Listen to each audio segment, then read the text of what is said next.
네, 안녕하세요. 오늘 인류의 정치 신학 두 번째 시간인데요. 네, 오늘은 이 책의 3장, 4장, 5장 내용을 다루도록 하겠습니다.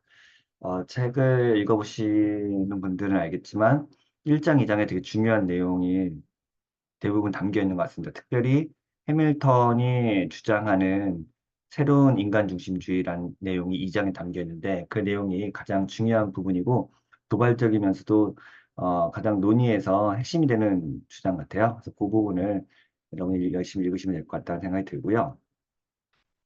아, 저도 이 책을 몇 번 이렇게 반복해서 읽으니까 되게 그 도발적인 내용이 많고 굉장히 저는 재밌게 읽었어요. 그래서 인류세 논의에서 어, 해밀턴이 차지하고 있는 위치가 꽤 비중이 있는 것 같고요. 어, 물론 이제 호주의 철학자니까 호주의 사람들이 더 반응을 많이 보이기도 했지만 그뿐 아니라 국내에도 해밀턴 책이 나오면서 여러 가지로 반응이 나왔어요. 그래서 그 부분도 여러분이 찾아보시면 될 것 같습니다. 오늘은 3장, 4장, 5장을 나누는데 앞부분 했던 내용이 반복되기도 하고 저자의 핵심 주장이 쭉 이어지기도 합니다. 근데 이제 조금 더 존재론이라든가 형이상학 그리고 앞으로의 삶의 철학에 대한 내용이 담겨져 있기 때문에 저 역시 너무 재밌게 읽었고 이 내용을 바탕으로 지금 제가 관심 갖고 있는 정치 신학 혹은 기독교 신학을 어떻게 재구성할 것인가에 대한 논의가 담겨져 있기 때문에 이 부분도 확실히 굉장히 좋은 통찰을 가져다 주는 것 같습니다. 여러분들도 참고하면서 읽으시면 좋을 것 같아요. 네.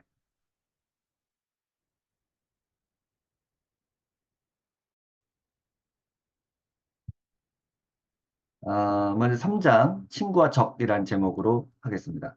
이거는 제가 굉장히 중요하게 생각하는데 정치 신학의 핵심은 칼 슈미트가 얘기한 것처럼 친구와 적을 구분하는 거고 내가 어느 편에 선까지를 결단 내리는 것이라고 할 수 있잖아요.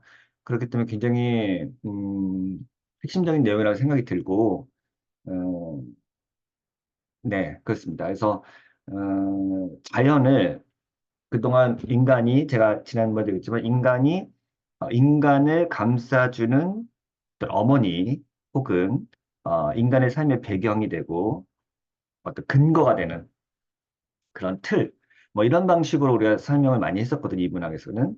그러니까 어쨌든 자연이 우리를 공격한다, 자연이 우리를 대적한다, 이런 방식으로 설명하지는 않았었죠. 근데 해밀턴은 조금 다르게 접근하죠. 물론 자연이 인간의 적이라고까지 얘기하진 않지만 자연도 인간만큼 강력한 힘을 갖고 이제 활동하기 시작했고 이 활동하는 힘은 인간을 위한 힘도 아니고 인간을 대적하는 힘도 아니고 그냥 그 자체로 힘인 거죠. 인간 역시 인간이 이 지구를 공격하기 시작하니까 지구 역시 반격이 시작했는데 이 두 대립하는 힘이 동시에 우리가 인정도 하고 그래서 어떻게 또 활용해야만 어쨌든 생존과 공존의 가능성이 열린다라고 말하는 것입니다. 친구와 적이라고 하는 것은 굉장히 중요한 메타포이고 인류사에서도 굉장히 자주 등장하고 마냥 인간과 자연과 동물이 공존해야 돼 하고 서로 이제 존재론적으로 차이가 없다고 하는 말만으로는 문제 해결되지 않는다고 하는 것이 이제 해밀턴의 주장입니다. 좀 제가 책을 읽어보겠습니다. 다시 부활하는 거대서사. 이 부분도 좀 재밌었는데요. 이 메타 내러티브라고 우리가 소위 하는 것에 대한 번역인데 거대서사라고 하는 것은 사실은 근대가 만들어낸 이데올로기 혹은 이념들을 말하죠. 혹은 기독교적으로 말하면 세계관 이런 거라고 얘기할 수도 있겠습니다. 이 거대서사라고 하는 것은 그때가 만들어낸 진보에 대한 것, 혹은 자유에 대한 것, 혹은 유토피아에 대한 거대한 몇 가지 이제 서사들이 있죠. 기독교 같은 경우는 평화의 왕국, 하나님 나라 이런 것들 다 거대서사에 포함됩니다.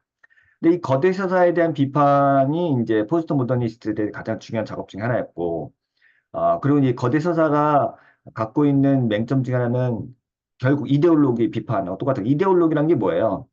사람들의 어떤 행동과 혹은 이 생각과 행동 같은 걸 통제하는 어, 어떤 기제라고 볼 수가 있잖아요. 그래서 이제 권력을 정당화하고 지식을 한쪽으로 몰아가는 방식, 그걸로 또 도구가 되는 거죠. 모든 것들이.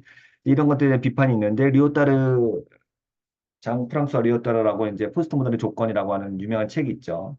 사실 이제 포스트 모던에 대한 논쟁들도 많이 있고 포스트 모더니즘이라는 말 자체를 뭐 우리가 소위 아는 데리다 후코 같은 프랑스 철학자들이 뭐 많이 쓴 거지만 사실 그렇지 않거든요. 네, 리오타르가 유일하게 썼다고 하고 그 이후로 유행이 됐는데 실제로 뭐 포스트 모더니즘에 대한 철학자들의 논의는 그렇게 많지는 않고 오히려 문학 이론이라든가 문화 이론 그리고 이제 비평학하는 분들이 이제 이걸 갖다가 이제 대중적으로 확산시킨 거잖아요. 아무튼 근데 이 포스트 모던 조건에서 리오타르가 이제 거대 담론, 거대 서사를 비판을 하죠. 예를 들어서 뭐 진보가 기득권의 이득에 기여하는 것으로 여겨지고 실제로 권력 구조를 유지하는 역할을 한다. 뭐 이런 것들이 이제 비판이 되겠고요. 포스트 모더니스트 비판의 핵심은 이러한 서사가 컨퍼렌시브, 포괄적이다. 이거 컨퍼렌시브라는 말도 롤스의 정의로는 아주 많이 나온 말인데 우리가 세계관, 포괄적 교의라고 하는데 우리가 하나의 어떤 세상을 살아갈 때 굉장히 큰 거대 담론으로 작동하는 거잖아요. 그리고 이제 전체주의적, 토탈리테리안이라는 점이 이제 비판의 핵심이죠. 하나의 큰 틀로 모든 것을 설명하려다 보니까 뭐 다양성, 지역성, 소수자의 목소리를 무시하거나 억압하게 된다. 뭐 이런 것들이 흔하게 우리가 알고 있는 거대 담론에 대한 비판입니다. 근대성 비판이죠. 그래서 이제 류터는 이것을 테러로 비유하면서 거대 서사가 이제 그것에 대한 반대 의견들을 배제한다. 차이와 다양성을 억압한다. 근데 이제 해밀턴은 뭐라고 얘기하냐면 이 인류세가 거대 담론을 다시 부활시켰다. 근데 이 이야기는 이미 2000년대 이후에 나오기 시작했어요. 세계화 담론으로부터 나왔죠. 그러니까 세계화라고 하는 하나의 어떤 거대 담론이 그 이전에 포스트 모더니스트들의 논의를 완전 다 뭉개버렸죠. 왜냐면 이제 포스트 모더니즘이 굉장히 뭐 유행할 것 같았는데 세계화가 등장하니까 이 세계화라고 하는 것은 굉장히 큰 이념이거든요. 그리고 이거를 무시하지 못하는 거죠. 그러니까 모든 그러니까 뭐 사실은 뭐 우리가 그냥 뭐 아프리카의 뭐 아주 손구석에도 코카콜라를 마신다고 하는 것은 굉장히 큰 상징으로 된 거죠. 이제 더 이상 세계화로 인해서 뭐 글로벌 빌리지 뭐 지구촌 뭐 이런 말이 막 등장하고 뭐 가장 한국적인 것이 가장 세계적이다 이런 말이 나오는 것 자체가 이미 우리에게는 이제 거부할 수 없는 하나의 네트워킹이 돼버린 거죠. 그러면서 이제 네그리나 하트 같은 사람이 제국이란 담론으로 세계화를 다시 이야기하는 거죠. 제국의 외부는 없다. 이 말이 무슨 표현이에요? 그러니까 우리는 이제 더 이상 세계화라고 하는 거대한 제국의 시스템으로부터 벗어날 수 있는 방법이 없다. 그러니까 그건 굉장히 이제 그러니까 여러분이 이제 착각하시면 안 돼요. 네그리는 그런 거대 담론의 비판자가 아닙니다. 예. 그리고 제국의 기계를 뭐 엄청나게 비판한 것 같지만 동시에 거기서 그 한계로부터 벗어날 수 없다는 것도 인정한 부분이 있어요. 물론 그것을 비판하는 어떤 논리들을 많이 펼치기도 하지만 동시에 거부할 수 없는 인간의 존재 조건이 지금 제국이다라는 것도 동시에 말했기 때문에 사실은 이제 더 이상 포스트 모더니스트들이 말한 파편화 혹은 다양성 뭐 차이에 근거한 어떤 권리담론의 상실 이런 것들을 얘기가 좀 어려워진 겁니다. 근데 인류세는 더 강력하죠. 인류세는 지금 이제 자연과학하고 지구하고 물질의 역사가 다 얽혀 있고 인탱글먼트라고 하잖아요. 이게 뭐 얽혀 있기 때문에 인류세는 이제 뭐 그거를 받아들이냐 받아들이지 않느냐 이런 문제도 아니고 그거를 우리가 이제 어떻게 극복하느냐에 대한 인류 공동의 숙제로 남아있기 때문에 굉장히 이제 다시 한번 근대성이라는 것을 우리가 무시 못한다는 거죠. 거대 서사를 우리가 완전히 배제할 수 없고 오히려 지금 그것이 더 중요해진 시기다. 나 인류세 중요하지 않는데라고 말해서 난 다른 의제가 더 중요하다라고 말하는 거는 불가능하다, 힘들다.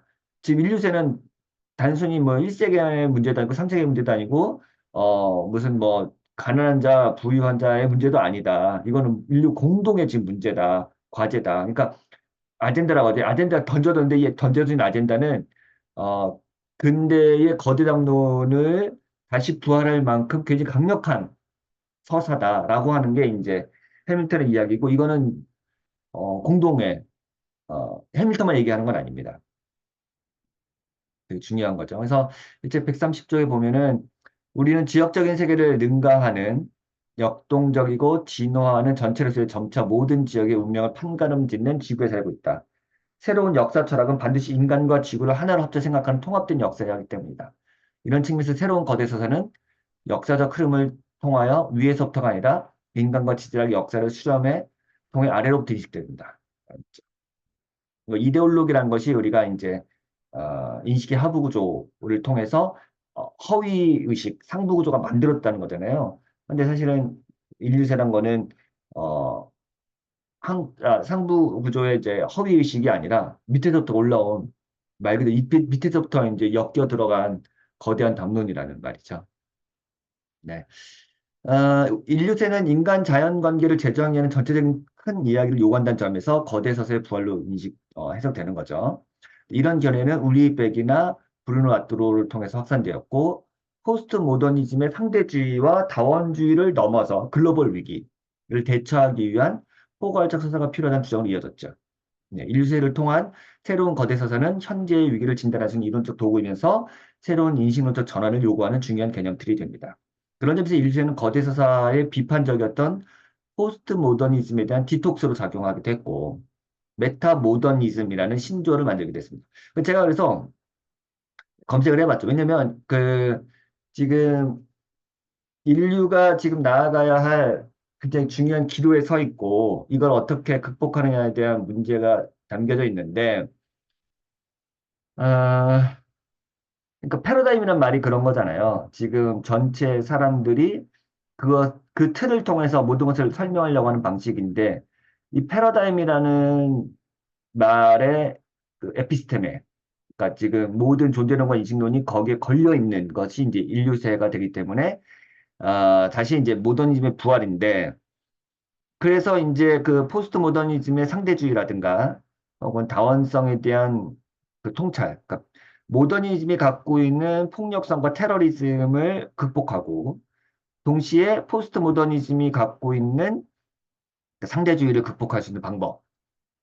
그래서 이제 사람들이 이제 메타 모더니즘, 그 포스트 모더니즘에 대한 비판, 다시 포스트 모더니즘 이런 얘기도 뭐 들어보셨을 거예요. 뭐 그런 논문들도 많이 있는데 이제 그런 것들에 대안으로 메타 모더니즘이란 말이 있더라고요. 그래서 또 찾아봤더니 메타 모더니즘에 대한 그 논문들도 많고 연구들도 굉장히 활발하게 진행되고 있는 것 같습니다. 아직은 뭐 국내에는 이렇게 이 담론 자체가 소개된 것 같지는 않아요. 그래서 그건 뭐 아직 제가 국내 논문을 찾아보지 못했고요. 그동안 거대서사는 새로운 세계를 보여주는 희망적이고 진보적인 인식론을 사용을 했죠. 하지만 인류세는 실패에서 잉태된 것이고 진보를 약속할 수 없다라고 말합니다. 어, 그쵸? 인류세는 인간의 대실패를 직면하게 해주는 서사이고 현재의 상황을 되돌리기에는 너무 늦었다는 절망을 알려주는 서사죠. 그런데 몇몇 작자들은 인류세 서사에서 새로운 희망을 보기도 합니다.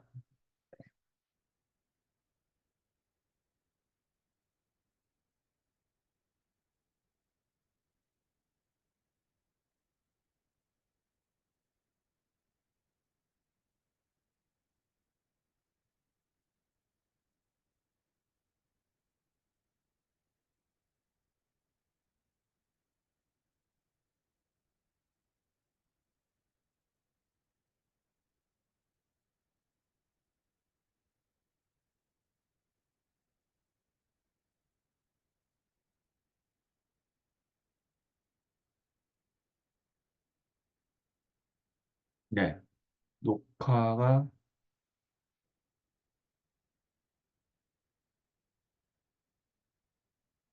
되고 있는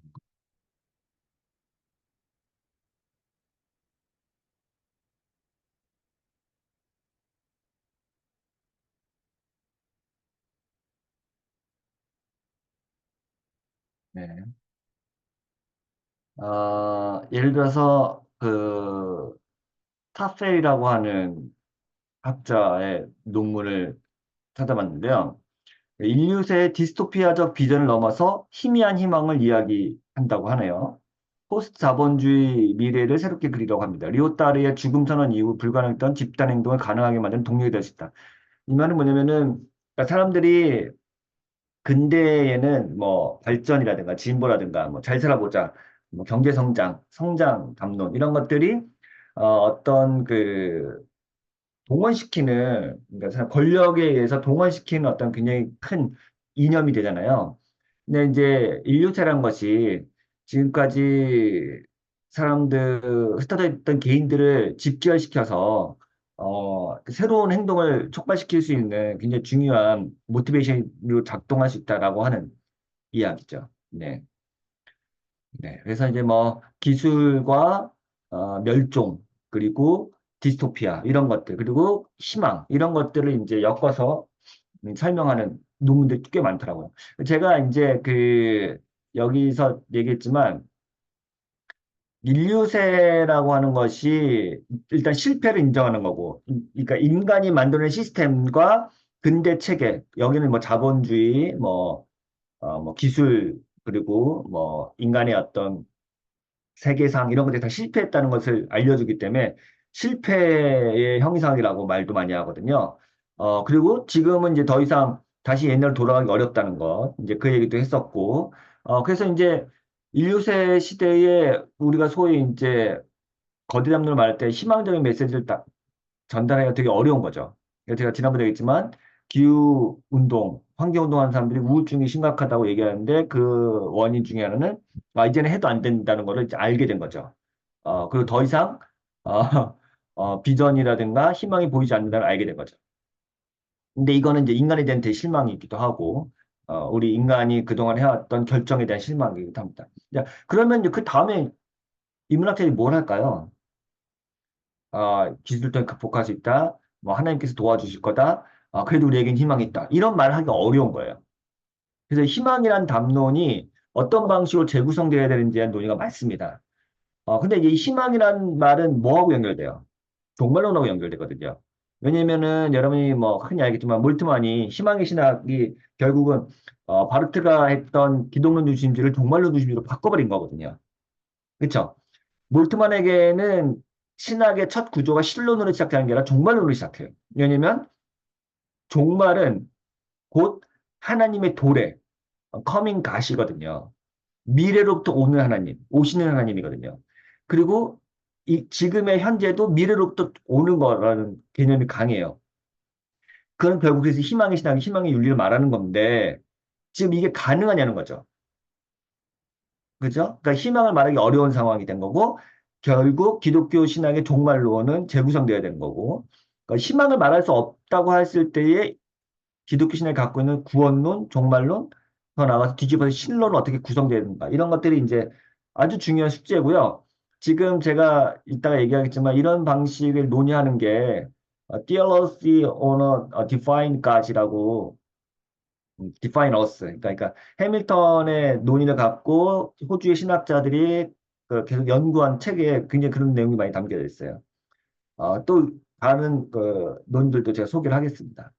근데 이제 비슷한데 아까 울리백 같은 경우 리스크 소사이어티라고 해서 우리나라에 굉장히 유명한 책으로 번역되고 전 세계로 유명하죠. 위험사회라는 사람.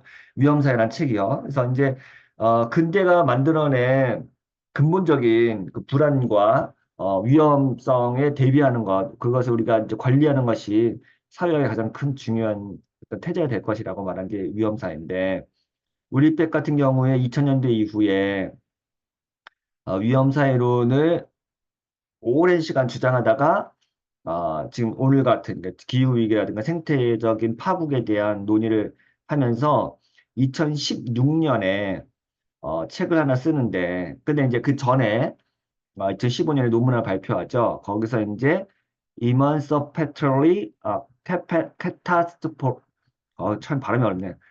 카타스트로피즘 이건 파국이란 말을 있거든요. 파국. 그러니까 종말, 캐타스트로피라는 말은 종말과 또 다른, 에스카톨로지하고 또 다르게 파국적 종말론, 묵신론적 종말론을 이야기할 때 이런 말을 써요. 아포칼립시스라든가 카타스트로피. 카타스트로피는 사실은 대재앙에 이제 완전 세계가 멸절하는 것. 요거 말합니다. 파국이란 말이요. 파국이다는 말이. 근데 이제 울리백의 주장은 뭐냐면은 이런 환경 위기와 생태 위기에서 지구 종말을 이야기하는데 이 지구 종말이기 때문에 오히려 우리가 더 아까 얘기했지만 사회학자들 얘기했지만 인간들이 더 단결을 할 수 있고 새로운 세상을 향한 어떤 연대와 단체적인 움직임을 할 수 있다. 그리고 그것이 어떤 해방적인 분출구가 될 수 있다라고 말하는 거예요. 그러니까 여기 보면 뭐 기후 재앙이나 변화 같은 그 위험 상황에서 사회 변화를 촉진할 수 있다는 다소 낙관적인 비전을 갖고 있는 거죠. 어, 그래서 이제 2015년에 쓴 논문의 부제가 뭐야? What does it mean to climate change and risk society라고 해가지고 이 논문을 발표하고 지금은 파국의 시대인데 그럼에도 불구하고 이 파국이 사람들을 결집시켜서 또 새로운 출발을 시작할 수 있는 어떤 뭐라고 할까요? 되게 그 우울하고 암울한 시대 인식으로부터 피어나는 어떤 희망이다라고 말하는 방식인 거예요. 그래서 이 책이 2016년도에 나왔고 이 책은 이제 뭐 사후에 그 그쵸 울리백이 죽고 난 다음에 나왔다고 합니다. 그래서 여기서 메타모포시스 of the world라고 다 있잖아요. 메타모포시스는 그 트랜스포메이션하고 또 다른 의미인데 형태가 변형되는 것. 그것도 뭐 트랜스포메 그래서 이제 변형이기도 하면서 그 존재론 자체가 완전 바뀌는 것을 말합니다. 그래서 세상의 변형, 뭐 세상의 세계의 뭐 뭐라고 할까요? 재형성 뭐 이런 방식으로 이해할 수 있을 것 같아요. 네. 자, 백의 해방적 파국은 글로벌 재앙에 대한 논의가 공공선을 생산할 수 있다는 아이디어라고 합니다. 이를 악의 긍정적 부작용. 네. 그러니까 이게 배드의 그 퍼스티브 사이드가 있다는 거예요. 뭐 우리가 이제 이미 이제 파국을 맞았지만 거기서부터 어떤 그 선한 어떤 긍정적인 효과를 끄집어낼 수 있을까? 이런 거죠. 그러니까 재앙이 새로운 규범적 지평을 만들어내는. 그러니까 재앙을 통해서 세상이 다시 리뉴얼되는 거죠. 재앙이 파괴적일 뿐만 아니라 사회를 해방시키는 잠재력을 갖고 지고 있다. 인류가 위기를 통해 더 나은 사회적 정치적 질서를 구축할 수 있다는 희망을 담고 있죠. 그래서 이제 해밀턴이 이 책에서 되게 재밌는 얘기를 한 거예요. 2015년 파리에서 모인 기후협약, IPCC라고 하잖아요. 이제 기후협약 이제 되게 중요했고, 이제 트럼프가 여기서 탈퇴하는 초유의 사태가 일어나서 이제 라뚜르는 트럼프가 이제 악의 축이다. 막 그렇게 해서 마지막 전쟁은 트럼프와의 전쟁이다. 뭐 이런 식으로 설명하기도 하는데요. 근데 이게 참 재밌는 게 이거는 전례가 없는 외교 모임이었다. 135쪽에 보면 이런 내용이 나와요. 외교 역사상 문제 해결을 위해 195개국의 국가가 이런 식으로 다 함께 모였던 적이 없었다. 전 세계 사람들이 공동의 문제를 해결하기 위해 모였다는 점에서 백이 말한 것처럼 재앙을 통해 인류가 코스모폴리탄적 지속 가능한 미래를 창출할 수 있다는 가능성을 보여준 거죠. 그러니까 다양성과 다원성 그리고 파편성을 특징으로 잡는 포스트 모던 시대에 인류체는 사람을 직결시키는 가장 강력한 이념적 힘이 되었습니다. 물론 힘은 인간의 자발적인 의지라기보다는 자연이 이끈 힘이었죠. 그래서 문제는 앞으로 이렇게 새롭게 결집된 코스모폴리탄적 인류애가 어떤 방식으로 전개될 것이냐 하는 점이고, 결국은 인간이 공동의 문제를 해결하기 위해 연대하고 지혜를 모을 것이냐, 인류 전체가. 아니면 여전히 자국적 이익이라든가, 이기주의, 혹은 일단 나만 사면 된다고 하는 방식으로, 어, 갈 것인가. 그러니까 지금, 그래서 결국 트럼프가 논의의 핵심이에요. 이런 사람들한테. 네. 네, 울리백에 보면 이런 내용이 나와요.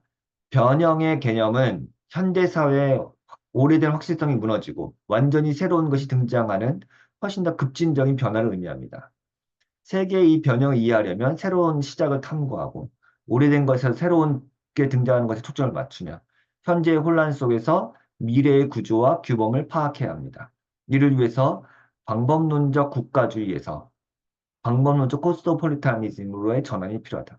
이 메소돌로지칼이라고 말은 펑셔널 하는 말하고 좀 비슷해요. 그러니까 실제로 우리가 코스모폴리탄 적으로 생각할 수도 없고 살릴 수도 없고 존재할 수도 없어요. 왜냐면 우리는 자연스럽게 우리 가족과 우리 이웃과 우리 국가라고 하는 동시mon적 구조를 통해서밖에 그 이 감정이 반응될 수밖에 없죠. 인간은 자연스럽게. 그냥 물에 빠졌는데 우리 가족과 아프리카 어린아이가 있을 때 누굴 구하겠어요? 당연히 우리 애를 구하죠. 이제 그건 당연한 건데 여기서 이제 방법론적이라는 것은 우리가 어떤 사유를 하거나 논의를 풀어갈 때, 논리를 전개할 때 이런 방식으로 그러니까 하자라고 우리가 전제를 삼고 하는 거예요. 왜냐하면 그렇게 하지 않으면 문제를 해결할 수 없기 때문이죠. 내셔널리즘에서 코스모폴리타니즘으로 방법론적으로 해야 된다라고 하는 게 울리백의 주장이고요. 이 방법론적 코스모폴리타니즘은 글로벌 위험이 국가 사회의 경제를 해체하고 경계를 해체하고 코스모폴리탄적 상호 의존성의 관점에서 세계를 제고하도록 강제하는 사실에 대한 대응입니다. 이는 코스모폴리타니즘을 이상으로 찬양하는 것이 아니라 글로벌 위험이 초래하는 의도하지 않는 세계의 코스모폴리탄화를 인식하는 것이죠.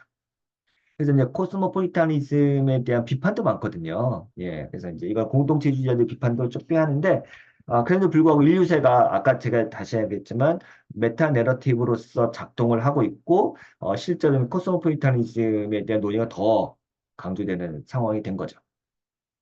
예, 글로벌 재앙의 예상이 우리가 세계를 보는 방식을 변화시키며 국가적 관점을 깨고 새로운 규범적 지평을 여는 방법론적 코스모폴리타니즘을 강제한다. 글로벌 위험 앞에서 참조의 틀은 국가의 우리가 아니라 인류의 우리가 된다. 예, 여기서 우리라고 하는 개념의 범위를 확장하지 않으면 공멸하는 거예요. 예. 그 다음에 이제 포스트 휴머니즘 이유를 이야기하는데요. 이거는 여러분들이 트랜스휴머니즘과 포스트 휴머니즘에 대한 논의가 뭐 접해보신 분들은 알겠지만 요즘에 가장 많이 연구되는 주제 중에 하나죠. 로봇과 인공지능이 이제 계속해서 이제 등장하고 뉴스에 계속 나오니까요. 트랜스휴머니즘은 그러니까 트랜스휴머니즘과 포스트 휴머니즘을 이제 혼돈해서 쓰는 경우도 많은데 지금 많은 이제 경우 학문적으로는 조금씩 이제 분류가 되고 있어요. 포스트 휴머니즘이란 거는 휴머니즘, 그러니까 인간 중심주의, 근대적인 인간 우월주의에 대한 반발로 나온 거기 때문에 혹은 생태, 사물, 동물, 그리고 인간주의를 넘어서는 그 담론이 있고요. 트랜스 휴머니즘이라는 것은 이렇게 이해하면 좋아요. 홍성옥 교수라든가 뭐 이런 분들이 많이 얘기하는 건데 휴머니즘에서 포스트 휴머니즘으로 넘어가는 중간 단계다라고 이야기하면 돼요. 트랜스라는 말이. 그러면서 여기는 뭐 사이보그 혹은 인간의 어떤 기계와 기술과 과학의 힘을 빌려서 인간의 능력을 향상시키는 것. 강화하는 것. 네, 이게 사이보그죠, 사실은. 네, 그런 방식으로 하는 거죠. 그래서 뭐 우리가 여러 가지 약을 먹잖아요. 혹은 우리가 안경을 쓰는 것도 그 중에 하나인데 기술의 도움을 통해서 신체의 능력을 강화하잖아요. 노화를 막고 우리가 뭐 보통 우리가 뭐 건강기능식품이라는 이런 것이 다 트랜스휴머니즘의 가장 강력한 기술 중에 하나입니다. 우리가 예전부터 해왔던 거지만 이게 실제로 인간의 수명을 연장하고 또 죽음을 극복하려고 하는 뭐 거대한 프로젝트예요. 어, H 플러스라고 하는 미국의 트랜스휴머니즘 놀라운 어, 운동들이 있고, 이제 뭐, 레이 커스와일 같은 경우, 뭐 특이점 이런 얘기를 하는, 이런 게 다 사실은 트랜스휴머니즘 운동의 핵심입니다. 그래서 이 두 개를 구분할 필요가 있습니다. 트랜스휴머니즘은 사실은 한편으로는 휴머니즘을 더 강화하는 거예요. 인간의 능력을 더 강화시키는 방식이고, 포스트 휴머니즘은 그걸 비판하는 거죠. 예, 그래서 인간주의를 극복하고 해체하고 바꾸자는 논의고요. 트랜스휴머님은 사실은 이제 조금 더 사이보그란 게 뭐예요? 내 인간의 신체적 한계를 극복하자는 거니까 인간성을 더 향상시키고 인핸스먼스라고 하는데요. 이런 것들 강화하는 방식으로 가는 거죠. 그래서 인문학자들은 트랜스휴머니즘에 대해서 굉장히 비판적이에요. 네, 그리고 포스트휴머니즘은 훨씬 더 옹호하죠. 네, 근데 그거를 이해할 필요가 있고, 근데 이제 해밀턴은 지난번처럼 포스트휴머니즘에 대해서도 굉장히 비판적이에요. 포스트 휴머니스트들은 여기 나왔지만 제인 베넷이라고 하는 생동하는 물질, 바이블런트 매처라고 하는 유명한 책 있죠. 이제 그거는 이제 인간과 물질이 같이 이제 진동하는 뭐 양자역학이라는 현대과학을 가져와서 이미 이제 물질 속에 스며 있는 인간성에 대한 논의를 하는 거고요. 뭐 도나 헤러웨이 같은 경우는 뭐 촉수적 사유라고 해가지고 슬루세를 얘기하는데 이것들은 이제 인간이 자연과 그러니까 동물과 이렇게 맞물리는 방식. 그러니까 인간이 동물과 친족 관계에 맺어야 된다. 그리고 이제 뭐 여러 가지 메타포를 많이 써가지고 뭐 균이라든가 곰팡이라든가 거미라든가 뭐 이런 것들을 통해서 어떻게 이제 자연과 인간이 맞물리는 과정. 결국 다 이게 인탱글먼트입니다. 얽힘의 과정. 이런 것도 설명하는 게 포스트 휴머니즘입니다. 근데 이런 것들이 사실은 인간 중심주의의 어떤 대안으로 나오는 요즘의 담론들이고 신유물론이라든가 이런 것들인데 다시 한번 얘기하지만 해밀턴은 신인간 중심주의를 이야기하기 때문에 요거하고 또 달라요. 그러니까 결국은 모더니즘과 포스트 휴머니즘 사이에서 해밀턴이 어떻게 자기 자리를 찾아가느냐가 비판적 논점의 관건이 될 것 같습니다. 좀 읽어보면요. 포스트 휴머니즘은 인간과 자연 그리고 사물의 관계를 새롭게 인식하는 전환점이죠. 최근에 많은 학자가 포스트 휴머니즘과 신유물론 그리고 인류세를 엮어서 하나의 시대 인식을 말하고 있지만 이에 반해 해밀턴은 인류세가 포스트 휴머니즘적인 이해의 약점을 드러내는 새로운 체제라고 말합니다. 오히려 포스트 휴머니즘이 인류세를 이해하는 데 방해가 된다라고 이야기를 하는 거죠. 인류세는 우리가 자연의 과정들과 깊게 연결되어 있다는 사실과 맞닥뜨리게 합니다. 하지만 다른 한편으로는 인간이 자연과는 분리된 위치에 있고 자연과 맞서고 있음을 보여주는 뚜렷한 증거이기도 하죠. 인류세의 과학을 받아들인다는 것은 인간의 고유하고 특별한 힘이 의식적 결정이든 아니든 간에 지구의 과정에 영향을 미친다는 사실을 받아들인다는 점에서 포스트 휴머니즘과 대척점에 있다, 대조적이다라고 합니다. 네. 포스트 휴머니즘은 인간이 가진 힘을 자연과 사물로 분산시키는 효과를 가져왔고, 음, 그쵸? 이는 인간에게 행위성을 박탈해 자연계 자연계 전부에 부여하는 존재론 방식으로 이어졌죠. 인간의 행위성을 자연에 녹여내는 방식으로 논의가 전개된 것이죠. 뭐 자인 베넷이나 도나 헤럴의 논의는 모두 이원론을 거부하면서 인간의 힘을 자연과 사물과 공유하는 방식이죠. 하지만 인류세가 우리에게 알려준 사실은 인류가 가진 힘은 제한적이긴 하지만 그 어느 때보다 중요하고 강력하다는 점이죠. 인간이 만들어낸 폐해니까. 해밀턴 이런 포스트 휴머닌 담론 속에는 정적주의 정치 철학이 숨겨져 있다. 콰이어티즘이라고 하는 건데요. 이 말은 이제 비트겐슈타인의 논리철학 논고에서부터 시작된 오래된 그 철학계의 논의이기도 한데, 그러니까 침묵주의, 정적주의 혹은 소극적인 어떤 수세적인 태도 이런 것들을 표현할 때 많이 얘기합니다. 이는 현재의 상황을 변화시키지 않고 그저 있는 그대로 수용하려는 수동적인 태도. 뭐 영성에서도 많이 나오는 태도인데요. 포스트 휴머니즘을 인류세를 초래한 모더니즘의 대안으로 등장했지만 그것이 실제로는 정치적 행동을 마비시키는 숨겨진 이데올로기라고 비판합니다. 되게 비판이 세죠. 예를 들어서 인간의 독특한 책임성을 인정하지 않고 종간 얽힘. 그러니까 제가 도나이어리가 얘기한 거죠. 인간과 자연 만물이 이렇게 얽혀 있다. 인탱글먼트를 강조하게 되면 기후변화나 생태 위기에 대한 적극적 개입이 약화된다는 거죠. 그렇죠? 따라서 해밀턴은 반인간 중심주의는 이런 방식을 통해 인간이 초래한 피해에 대한 책임을 부정하는 삐뚤어진 결과를 초래한다. 근데 사실 실제로 저도 이런 걸 좀 많이 느꼈고 이런 것들에 대한 연구가 굉장히 중요한 것 같아요. 왜냐면 실제로 이제 그 무기력에 빠진다든가 혹은 실제적인 대안을 그래서 인간의 어떤 행동을 촉구하는 방식으로 논의가 전개되지 않고 무기력에 빠지는 거죠. 예. 그런 방식 논의가 되기 때문에 해밀턴은 이런 그 포스트 휴머니즘에 대한 비판하는 겁니다. 최근에는 해밀턴처럼 인류세에 대한 논의를 진행하면서 포스트 휴머니즘에 비판적 거리를 두는 학자들이 등장하기 시작했고 이들은 자신의 견해를 메타모더니즘이라고 부르기도 합니다. 이는 포스트 휴머니즘의 해체적 요소와 인간 중심주의의 건설적 요소를 균형 있게 통합하려는 방식이죠. 이들은 인간을 특별하지 않은 존재로 보는 상대주의적 관점을 수용하고 기술과 자연과의 융합을 인정합니다. 동시에 인간의 책임과 주체성을 강조하며 인류세 위기에서 인간이 적극적으로 개입해야 한다고 보는 거죠. 인류세에서 이런 입장은 인간이 지구를 변화시켰으니 책임져야 한다라는 태도, 인간 중심이죠. 하지만 인간만이 아닌 모든 존재를 고려하자라는 태도도 같이 갖고 있는 거죠.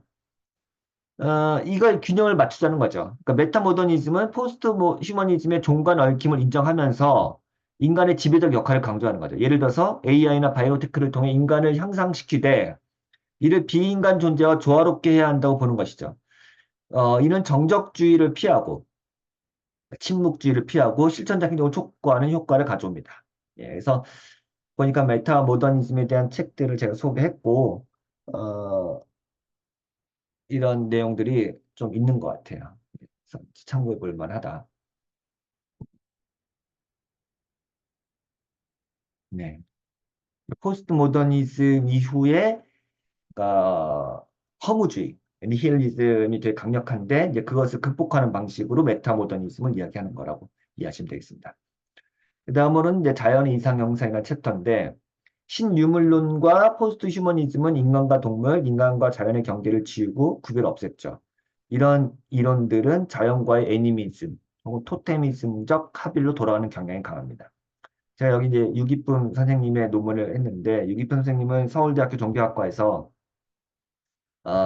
한국의 애니미즘을 이제 연구도 하시고 한국 토속 종교도 연구를 많이 하셨던 분인데 지금 현재의 애니미즘이라고 하는 것이 이제 가장 많이 이야기되고 있어요. 그거는 이제 자연과 동물과 인간의 어떤 얽힘을 고대로부터 담겨져 있는 그런 논의들이 다시 한번 지금 요즘에 각광받고 있기 때문에 이런 것들이 나와 있고 심지어는 요즘에 뭐 일본 애니메이션 네, 이런 게 많이 나오잖아요. 일본 애니메이션을 통해서 자연과 어떤 이렇게 얽히는 관계의 논의들을 분석하는 논문들도 있습니다. 그래서 이제 이런 것들 참고해 주시면 되겠고요. 네. 그러나 해밀턴은 여기서 인간의 의미를 다시 한번 강조하죠. 인간이 그저 또 다른 생물에 불과하다는 관점을 실제로 받아들인 것은 우리가 만든 괴물로부터 도망가는 것을 말한다.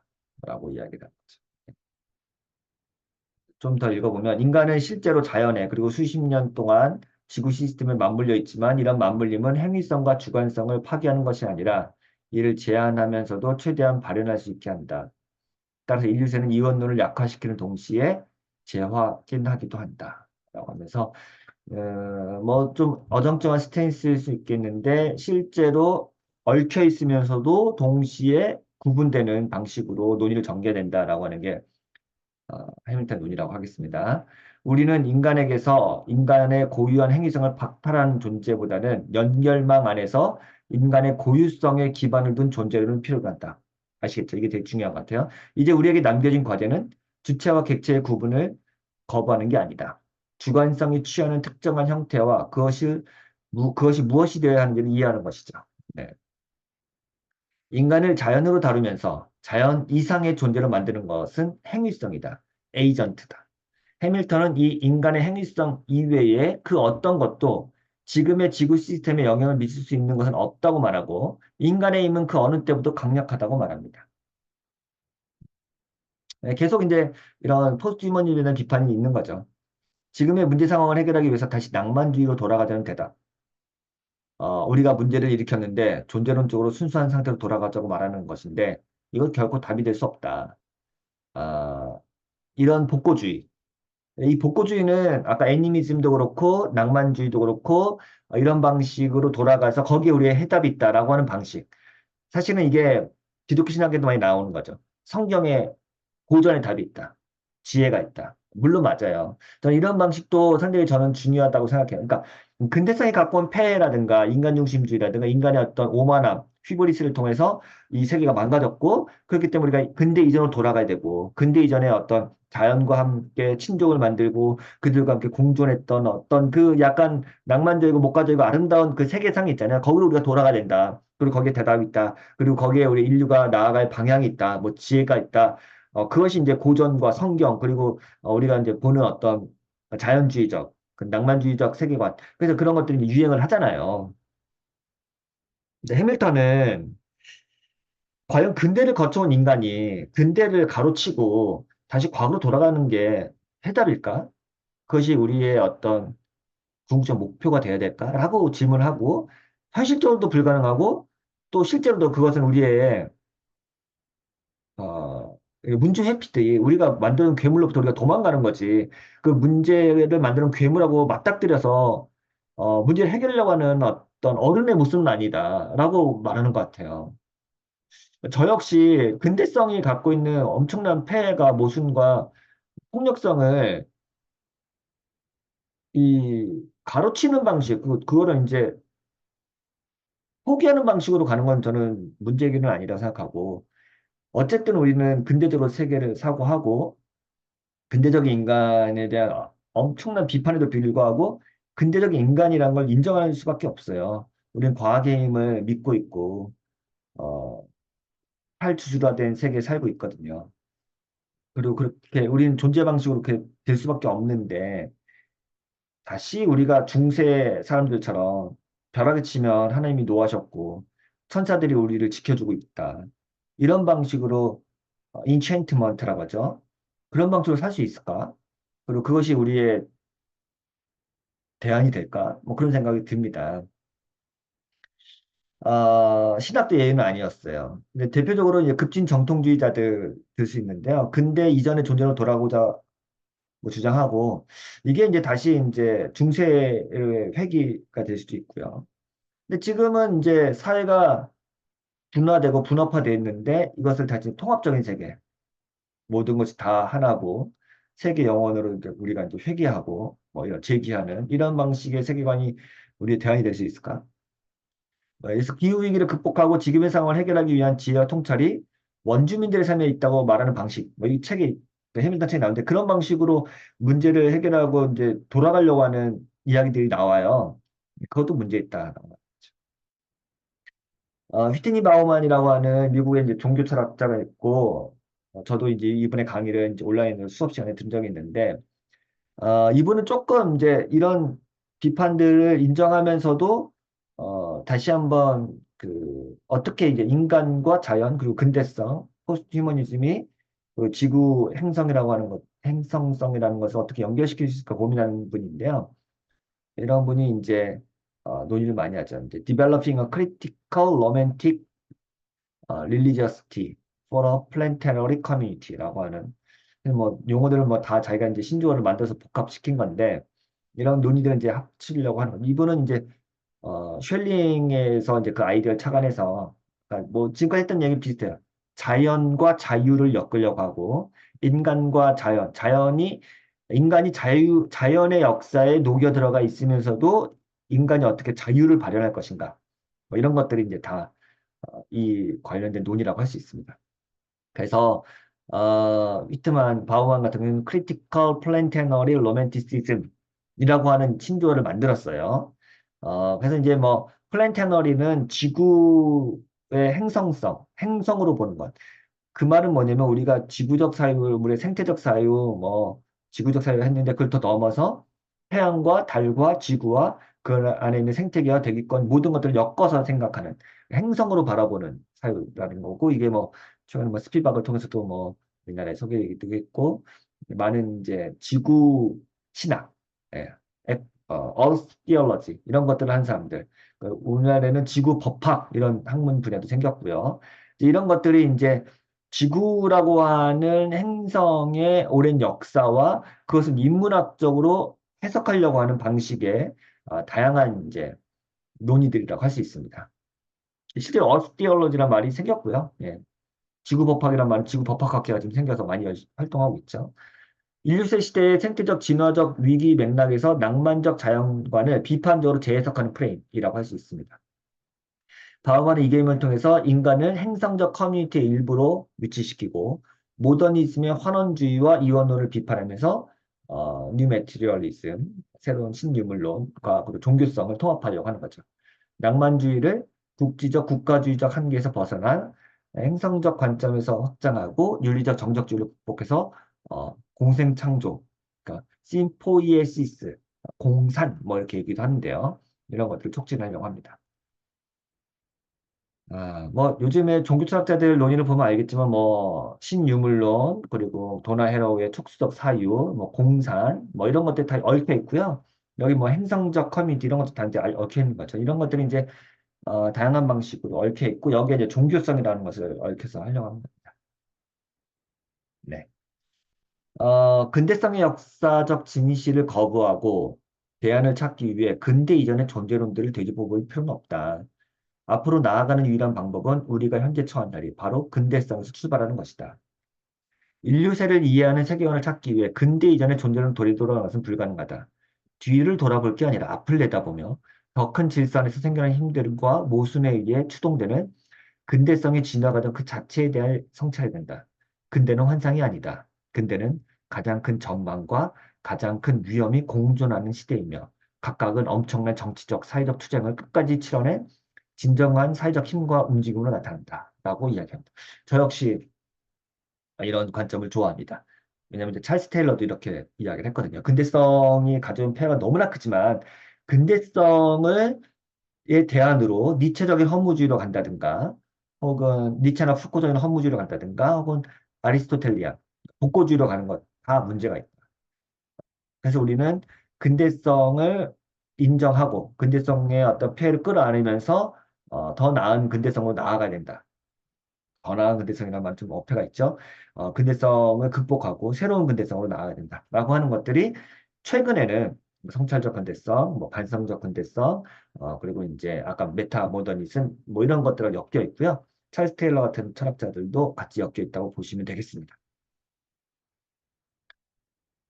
어, 행성의 역사, 인간의 중요성, 뭐 계속 반복되는 얘기인데요. 포스트 휴머니즘 사이에는 니체식 허무주의와 인간의 소멸, 그리고 이를 부인하는 우주적 유토피아니즘이 서로 극단적인 양상을 보이고 있습니다. 예를 들어서 샤르댕이라든가 토마스 베리 같은 사람들, 오메가 포인트라 가지고 인간이 진화의 역사가 계속해서 이제 물론 거기에는 악과 고통과 여러 가지 폐해들이 재앙들이 엮여 있죠. 이것 자체가 이제 이 우주 진화 역사고 이것이 궁극적으로는 신의 섭리라고 할까요? 혹은 신이 이끌어가는 방향으로 이제 완성될 거라고 하는 거대 서사를 갖고 있는데 이제 이런 우주론에서는 신이 우주에 대한 원대한 계획을 가지고 있고 여기서 인간의 약탈적 면모들은 큰 계획이 전개되며 소홀하는 하나의 단계, 과정에 불과하다. 과정 신정론 비슷한 생각을 갖고 있죠. 인류의 역사가 신정론의 역사인데 동시에 성장, 인간 성장의 과정이다. 결국 인간은 성장하니까 그 성장통이 있는 거고 거기에 이제 사춘기도 있는 거죠. 인류 역사를 그렇게 보고 우주 역사를 그렇게 보는 거죠. 반면 인간의 소멸을 운명론적으로 받아들이는 태도는 포스트 휴머니스트들에게 나타나는데 이들은 인간의 노력과 회복 의지를 무력하게 만들거나 그 결과를 부정하는 정적주의로 인도됩니다. 인간 번영에 대한 가능성과 믿음 자체를 배제하는 것이죠. 이제 인간 다 죽었다. 이제 우리가 죽음을 준비하자. 이런 것도 가장 큰 논의 중에 하나입니다. 인간의 소멸을 숙명론적으로 받아들이면 정적주의라고 하는 흐름, 그러니까 인간의 지금 뭐 노력, 인간의 어떤 발버둥 다 그거 미미해서 이 거대한 종말의 역사를 바꿀 수는 없다. 이렇게 하는 패배주의가 깔려 있는 거죠. 우주론적 유토피아를 취할 경우 현 상황을 초래한 인간의 책임을 희석시킬 위험이 있죠. 그러니까 결국 이제 옛날 가이아 논쟁도 그런 것들은 인간이 아무리 훼손을 해도 가이아는 스스로 회복 능력이 있어서 결국은 이 우주를 다시 자가 치유 시스템이 있다.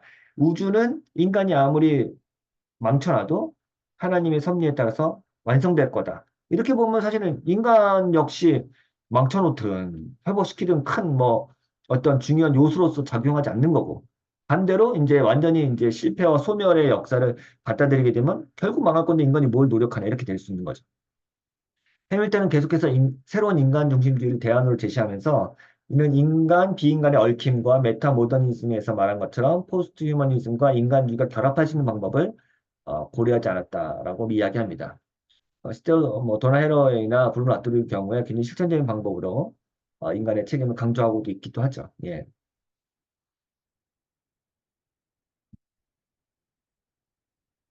해밀턴이 이제 제가 이제 해밀턴에 대해서도 조금 더 비판적으로 얘기한 거네요. 해밀턴 계속 인간 중심을 얘기하긴 하지만 실제로 그 도나 헤러웨이나 브루노 라토르의 경우 굉장히 실천적인 담론도 많이 갖고 있다. 예, 제 이야기를 하는 겁니다. 예. 역사의 의미가 있을까?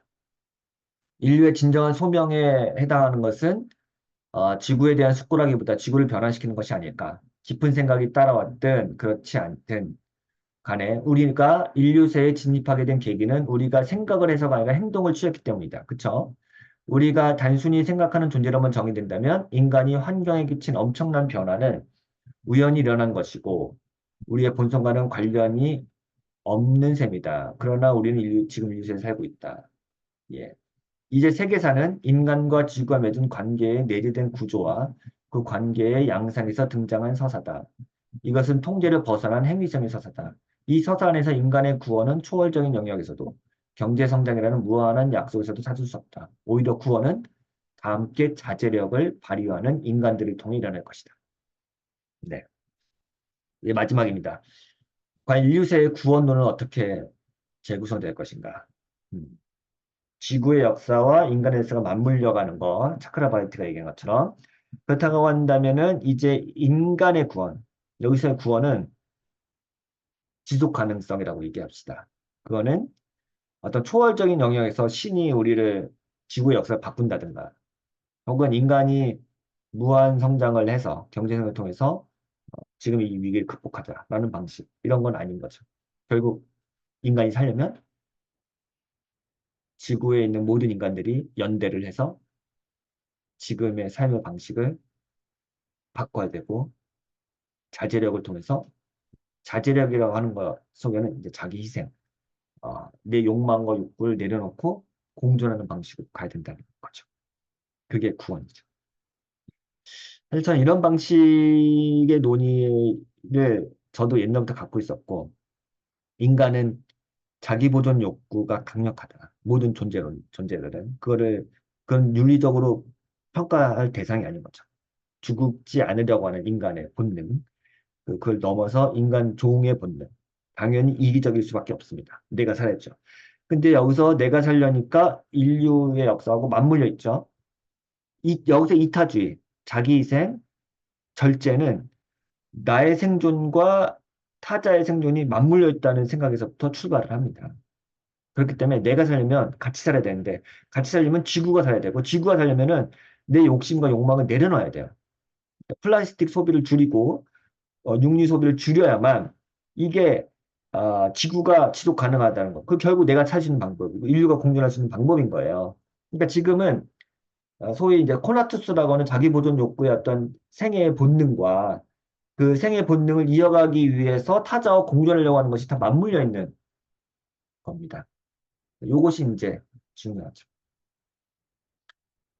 아, 제가 그래서 몇 가지 논문을 찾아봤는데 과연 그 구원이라고 하는 것, 아까 제가 희망에 대한 얘기를 했는데요.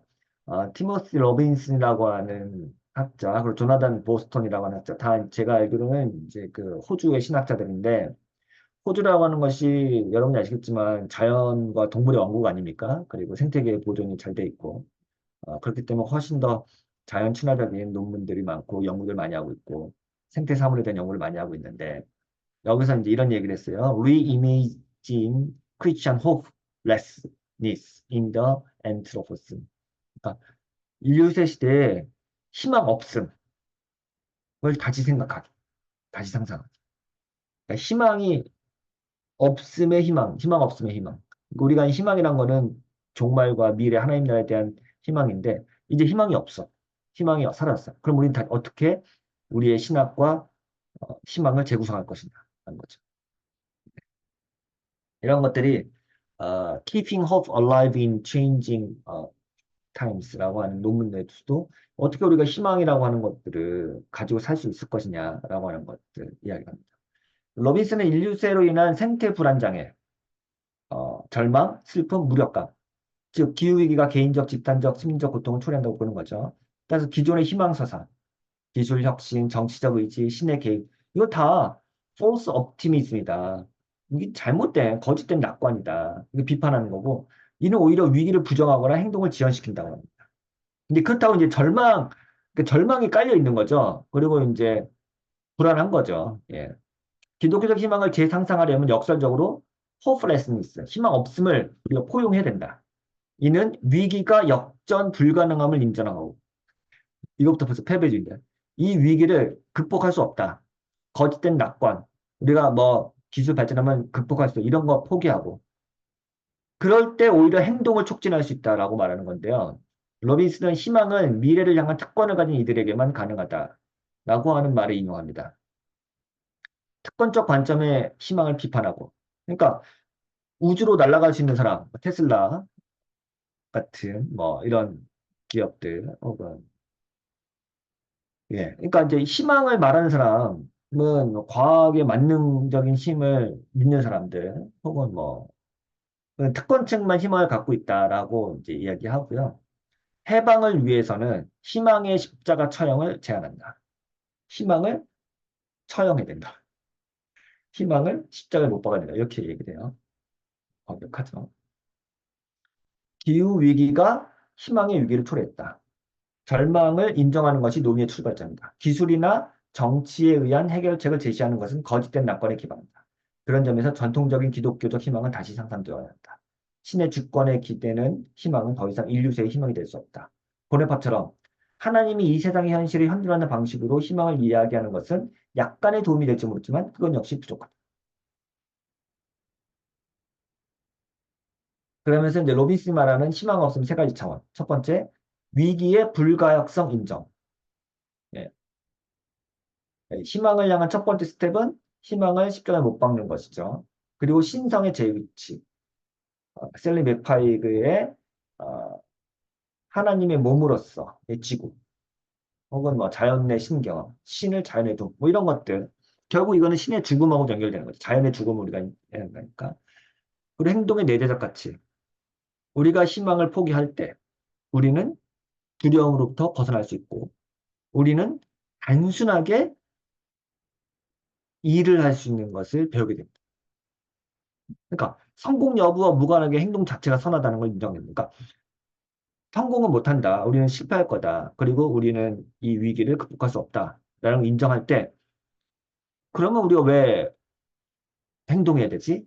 라게 당연히 묻게 되는데 여기서 이제 절망을 기본값으로 두고 우리가 하는 것은 그냥 선하기 때문에 그 자체가 선하기 때문에 하는 거다.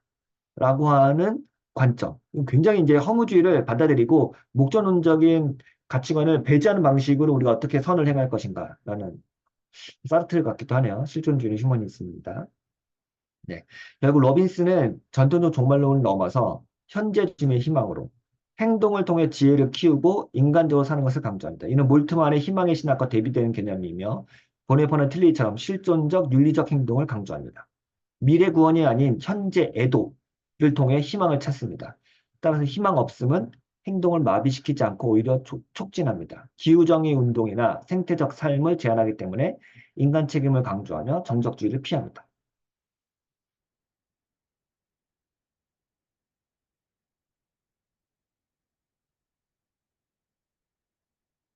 예. 기술 혁신이나 신적 주권자의 개입에 의존하는 비현실적이고 지나치게 낙관적인 희망의 관념에서 벗어나는 것은 우리를 마비시키는 불안과 공포로부터 해방시키고 명확성을 위한 공간을 만들 수 있다. 인류세에서 기독교적 희망에 대한 신뢰할 수 있고 발전적인 설명을 상상하기 위한 첫 번째 단계는 절망을 악이 아닌 미덕으로 받아들이는 것이다. 더 이상 외부로부터의 회복이나 구출이라는 망상적인 관념에 집착하지 않을 때 우리는 절망 너머의 길을 가리키는 일을 하며 보다 인간적으로 살 수 있는 지혜를 찾게 된다. 이게 모르겠어요. 얼마나 어, 논리적이고 현실적인 게 모르겠지만 일단은 이렇게 이야기를 하네요. 마지막입니다. 정치는 운명이다. 인류세 시대의 인간의 자유는 자연이라는 필연적인 영역 안에서만 그리고 자연을 통해서만 발휘되죠. 그동안 인간의 자유는 필연의 영역으로부터 벗어나 의적 행위를 통해서 실현된다고 보았지만 이제 인간의 의지는 자연의 의지와 연동되어 있고 작동하는 거죠. 인간의 공통된 문명을 좌우하는 능력이 더 이상 인간에게 있지 않을 가능성은 사실상 인류세 과학에 내재된 의미이며 이는 근대의 종말을 뜻합니다. 우리가 기술을 이용해 지구 시스템의 붕괴를 막고 지질학적 시계를 거꾸로 돌릴 수 있을 거라는 확신은 새로운 지질 시대를 완전히 잘못 이해한 것이죠. 이제 지구의 운명과 인간의 운명이 합쳐졌기 때문이죠. 우리가 이런 압박 속에서 반드시 이뤄내야 하는 소명은 자유와 책임을 결합해 자유의 영역을 필연 영역 안에 구축하고 그 결과를 받아들이는 것입니다. 제가 아까 얘기했던 말. 그래서 이제 해밀턴은 바야흐로 책임의 시대가 열린 것이다. 인간의 운명이 지구와 엮여 있다는 것을 깨닫고 인간의 한계가 분명하다는 걸 깨닫게 되면 책임을 가질 수 있다.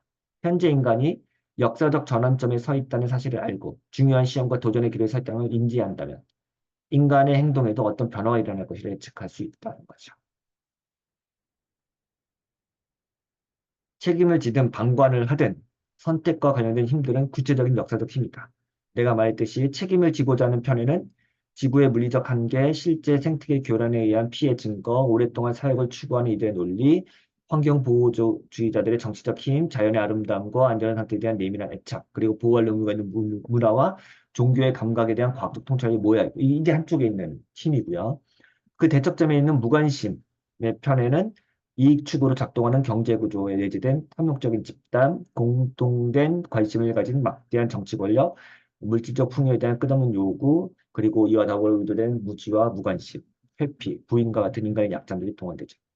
우리의 행위성을 어떻게 사용할 것인지를 둘러싼 이토록 엄청난 투쟁에 대해 철학적으로 논의할 수 있는 부분이 더 많이 존재하지 않을까.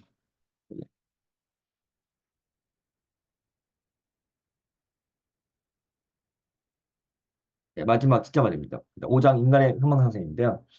이런 상황에서 우리는 희망을 찾을 수 있을까? 인간이 야기한 지구 시스템의 기능의 교란이 이제 돌이킬 수 없을 정도에 이르렀다면 이는 우리의 자신을 운명에 맡겨야 한다는 뜻일까? 그저 운명에 맡긴다는 것은 우리가 책임져야 하는 위반사항 목록의 도덕적 비겁함을 추구하는 셈이 된다. 정적주의 비판하는 겁니다. 개인적으로 어떤 위협을 주한 간에 신들을 재발견했다고 해서 인류세의 전제와 그로 인한 지구 시스템의 교란을 막지는 못할 것이다. 인류세의 위협에 대한 유일한 대응 방식은 집단적인 행동, 즉 정치를 통하는 것이다. 생태 운동가들은 기후 교란을 막을 수 없다. 어느 정도 진전이 있었지만 무관심한 세계가 주의를 기울이도록 변화시킨 데는 역부족이었다.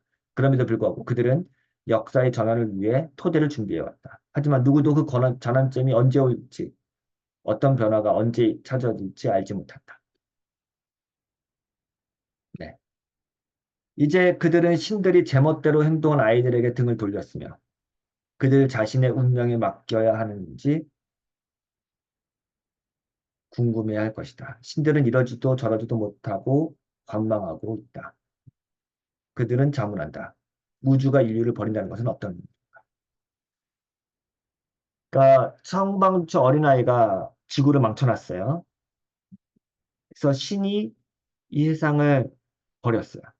그 아이들한테, 인간한테 등을 돌렸어요. 그럼 이제 이 아이들의 운명은 어떻게 되냐? 라는 거죠. 하나님이 과연 이 지구를, 이 인류를 구원하실까? 지금의 이 위기에서. 그렇죠. 그러니까 그럼 만약에 이제 기계장치 신이 되는 거죠. 마치 세월호가 침몰할 때 신이 끄집어 올려서 이 어린아이들 살렸던 것처럼 지구가 지금 이렇게 이제 멸망을 향해 치닫고 있는데 신적인 개입을 통해서 이들을 구원할지. 그러면 역시 또다시 인간은 인간의 책임을 다하지 않을 겁니다. 그렇죠? 관망하고 있는. 그럼 관망하고 있다면은 결국 자연의 죽음, 뭐 신의 죽음 이런 것들을 보는 거죠. 이미 신의 죽음은 우리가 아우슈비츠 이후에 초월론적으로 개입하는 신의 죽음은 많은 학자들이 이야기를 했죠. 동시에 자연의 죽음, 그 다음에 인간의 죽음이 따라오는 건데 과연 우리는 어떻게 할 것인가 하는 거죠. 그래서 이것이 이제 기독교 신학에 던져지는 저는 여러 가지 함의가 있다고 생각합니다. 그래서 고민해야 되고 인류세가 맞닥뜨린 그 위기 상황은 사실은 전통적인 기독교 신학의 모든 요소들을 다 재구성하는 강력한 힘이 될 것이다. 이런 생각이 듭니다. 네. 오늘 여기까지 하고요.